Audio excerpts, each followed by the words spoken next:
My earliest memories are filled with the warmth of my father's smile and the comfort of our small rented apartment. I'm Carla, and until I was 13, my life was nothing but ordinary in the best possible way. My dad, James, was the kind of father who made everything an adventure.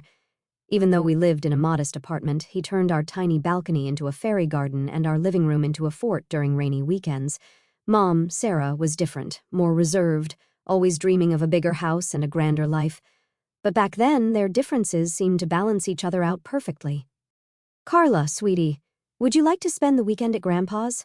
Mom would often ask, and I'd jump at the chance, not because I didn't want to be home, but because Grandpa Richard's house was like a second home to me.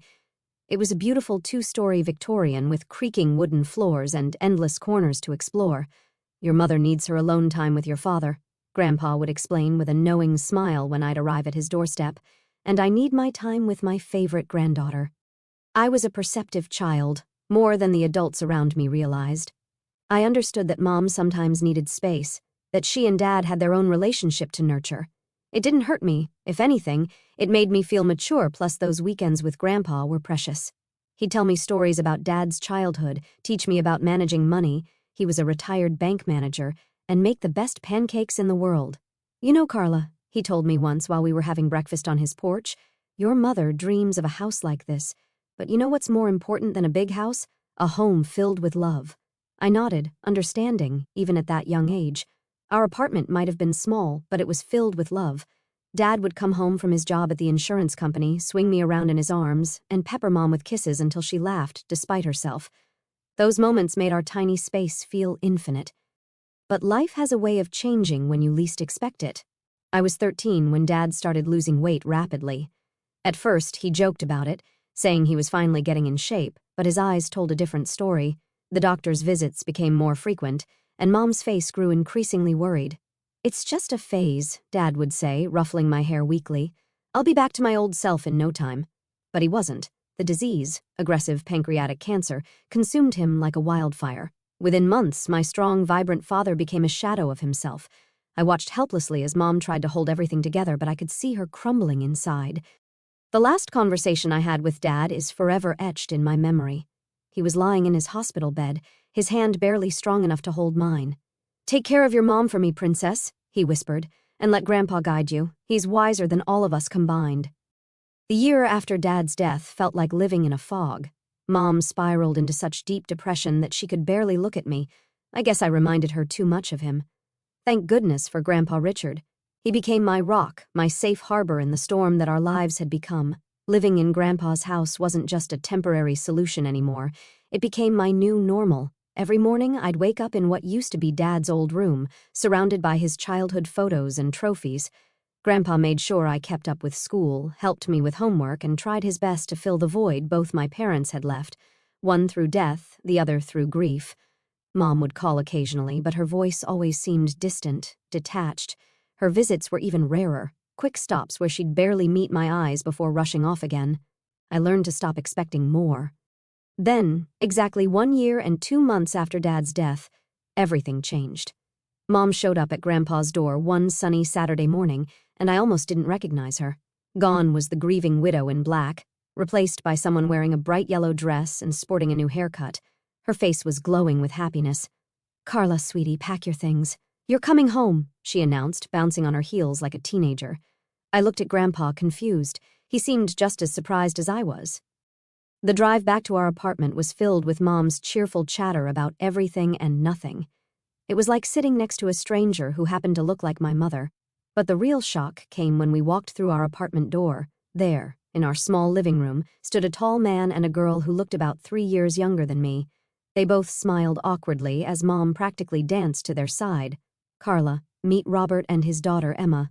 Robert is my fiancé, and Emma will be your new sister." "We're getting married soon," Mom beamed, clutching Robert's arm. The room started spinning. "What? When did this happen?" I asked. "Oh, we've been dating for a while now," Mom waved her hand dismissively. "I didn't tell anyone about our relationship. You know how people can get jealous and judgmental. It was better this way." I stumbled to my old room, barely registering that it had been redecorated. With trembling hands, I pulled out my phone and called Grandpa. He answered on the first ring. "Mom has a fiancé," I whispered into the phone. She's getting married and didn't tell anyone. There's a man here and his daughter. Grandpa arrived within 20 minutes. I could hear the conversation from my room as he confronted Mom. "Sarah, how could you do this without telling anyone, without telling your own daughter?" he asked. "Dad, I'm happy for the first time in forever." Mom's voice was defensive. "I've decided to start fresh, to live again. James would want that. He wouldn't want me to waste away in depression forever." There was a long pause before Grandpa spoke again, his voice heavy with resignation. "I hope you'll be happy, Sarah. Just don't forget you have a daughter who needs you too." The 3 months before the wedding were like living in some twisted, alternate reality. Our small apartment felt even more cramped with 4 people instead of 2, but that wasn't the worst part. What really got to me was watching Emma, my so-called stepsister, wrap my mother around her finger. "Mom, can you help me with my hair?" Emma would say, and my mother would drop everything, including our conversation, to assist her. The way she said Mom made my skin crawl, especially since she'd only known my mother for a few months. Mom seemed blind to everything except Emma. When Emma mentioned she loved ballet, Mom immediately signed her up for private lessons, something I'd begged for years ago but was told we couldn't afford. When Emma complained about her old phone being too slow, Mom bought her the latest iPhone model. When Emma wanted to redecorate her side of the bedroom we now shared, Mom took her shopping and spent hundreds of dollars on new bedding, curtains, and decorations. "Your sister needs to feel welcome here," Mom would say whenever I tried to point out the disparity in treatment. "Stepsister," I'd correct her, "and I need to feel welcome too." She'd just shake her head and walk away. The wedding day itself was a modest affair at a local venue, but Mom glowed with happiness. I stood there in my bridesmaid dress watching as she fussed over Emma's hair and makeup, barely sparing me a glance. Throughout the ceremony and reception, Mom kept Emma close, holding her hand, introducing her to everyone as my beautiful daughter. I might as well have been a waitress for all the attention I received. Grandpa gave them a check for $5,000 as a wedding gift, a generous amount by any standard, but I overheard Mom's reaction when she cornered him by the restrooms. "Really, Dad? A check?" she hissed, her face flushed from champagne and anger. "I was counting on you giving us your house. We're a proper family now. We need the space. That apartment is too small for 4 people. Grandpa remained calm, though I could see the disappointment in his eyes. "Sarah, you're rushing everything. First the sudden engagement, now this. That house isn't just property to be handed over on a whim. Besides, it's where Carla spends half her time now." "Oh, so that's it? You're playing favorites now?" "No, I'm being practical, and maybe you should be too." I slipped away before they could notice me, but the conversation haunted me. My mother had changed so much that I barely recognized her anymore. She'd created this new, perfect family in her mind, with Emma as the star child and Robert as the ideal husband. There didn't seem to be any room left for me. So I did what any unwanted person would do. I spent more and more time at Grandpa's house. At least there I didn't have to pretend to be happy about being replaced. 4 years have passed since that moment, and I was about to graduate from high school. Living in that apartment had become a master class in avoiding conflict. I'd learned to be quiet, to take up as little space as possible, to spend most of my time either in my room or at Grandpa's. One evening, during our weekly family dinner, another exercise in pretending we were one big, happy family, I decided to share my plans for the future. "I've been accepted to State University," I announced, trying to keep my voice steady. "I want to study finance and business management." The silence that followed was deafening. Mom put down her fork, exchanged a look with Robert, and cleared her throat. "Actually, Carla, I think it would be better if you started working after graduation. College isn't necessary for everyone." I stared at her, bewildered. "What are you talking about? Dad set up a college fund for me before he died. He always wanted me to get a higher education." Mom shifted uncomfortably in her chair. "About that fund? Robert and I have been talking, and we think it would be better to save that money for Emma's education. She's incredibly talented, top of her class and everything. She'll need a good university education to reach her full potential." Robert nodded sagely. "Emma has shown remarkable aptitude in her studies. It would be the right thing to do, Carla. You could work for a few years, save up, and then go to college if you still want to." I felt like I'd been punched in the stomach. The college fund, the last gift my father had arranged for me, they wanted to take that too. "That money is mine," I said, my voice shaking with anger. "Dad left it specifically for my education. You can't just give it to Emma." "Don't be selfish, Carla." Mom's eyes filled with tears. "Emma is your sister." "Stepsister." I stood up so quickly my chair fell backward. And that money is the last thing I have from Dad. You've given her everything else. My room, your attention, your love. But you can't have this. I won't let you take it. How dare you? Mom was crying now, but I could see the manipulation in her tears. After everything we've done for you. Emma needs? What about what I need? What about what Dad wanted for me? The argument ended with door slamming and tears, mostly Mom's, as she wailed about my selfishness. After that night, the apartment became even more hostile. No one spoke to me unless absolutely necessary. Emma would smirk whenever she passed me in the hallway, and Robert wouldn't even look in my direction. When graduation day came, I wasn't surprised to find only Grandpa in the audience. He cheered loud enough for 4 people when they called my name, and his proud smile meant more to me than anything my new family could have offered. That evening, I packed everything I owned into 3 cardboard boxes and my old suitcase. Grandpa helped me load them into his car. Your room is always ready for you, sweetheart, he said as we drove away from the apartment. Always has been, always will be. I didn't look back as we left. There was nothing there for me anymore. College life became my escape. I threw myself into my studies, determined to make my father and Grandpa proud.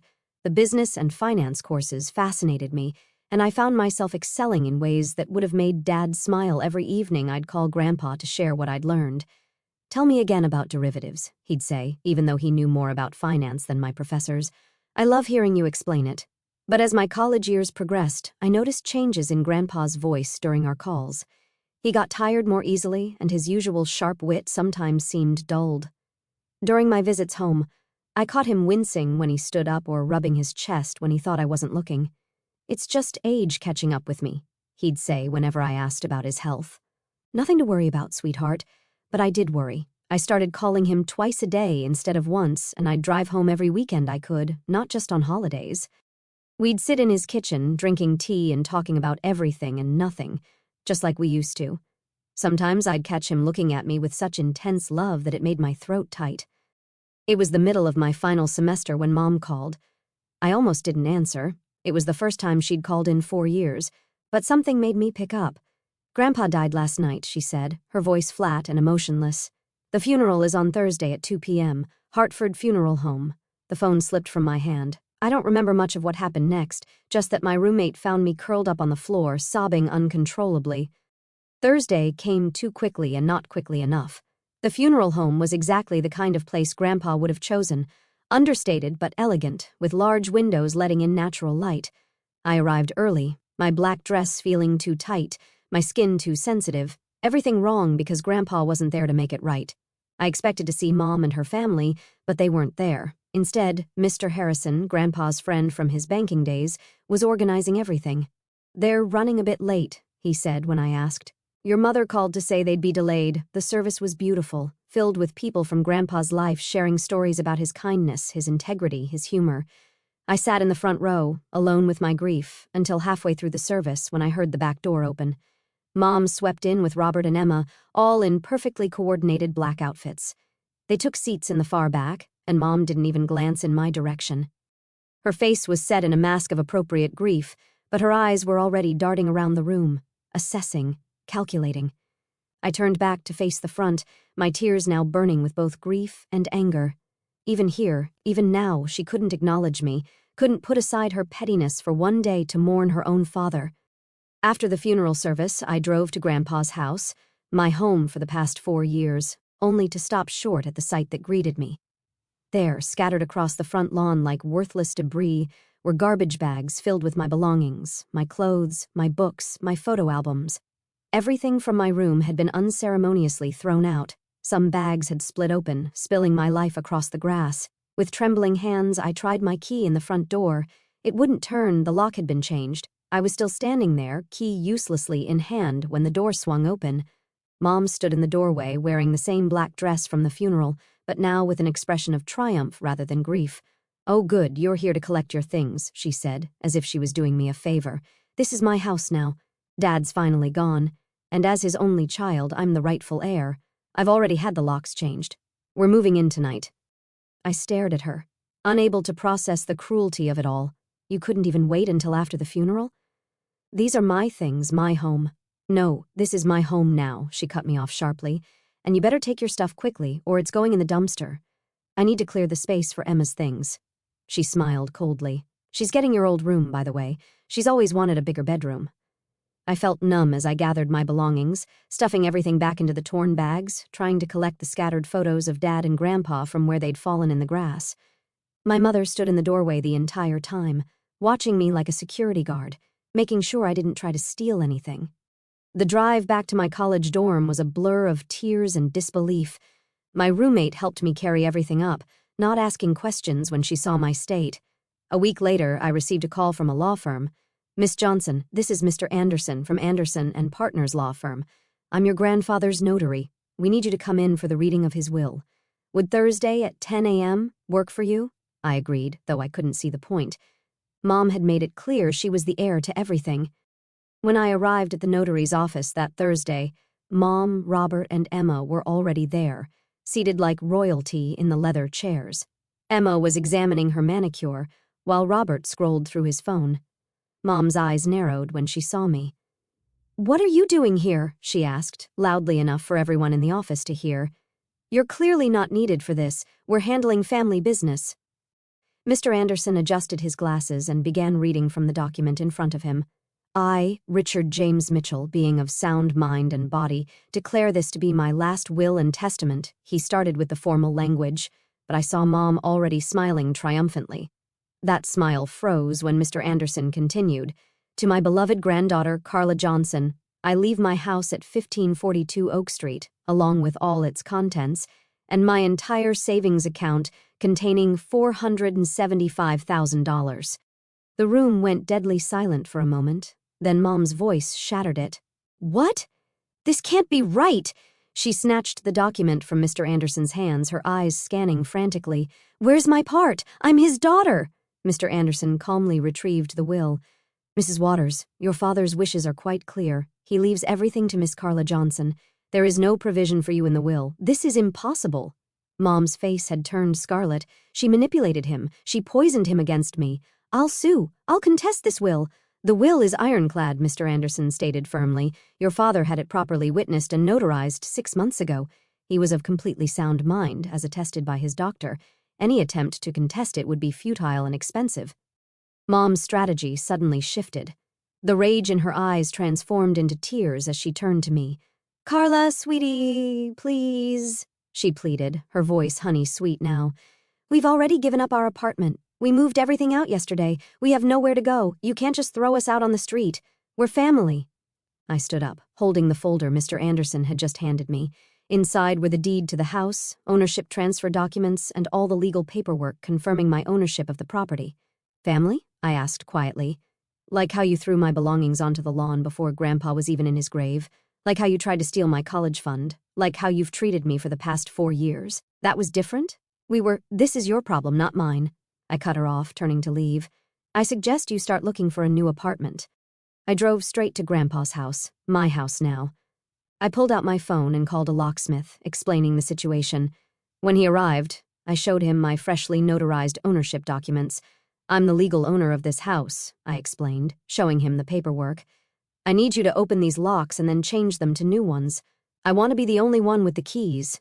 As the locksmith worked, I gathered up everything that belonged to Mom, Robert, and Emma, all the clothes they'd already unpacked, their toiletries from the bathrooms, Emma's posters she'd already stuck to my old bedroom wall. I loaded it all into garbage bags, just as they'd done with my things. When the locksmith finished and handed me the new keys, I dragged all their bags onto the front porch and arranged them neatly. The symmetry of the situation wasn't lost on me. Their belongings now sat where mine had been just days ago. As the sun began to set, I heard the familiar sound of Mom's car pulling into the driveway.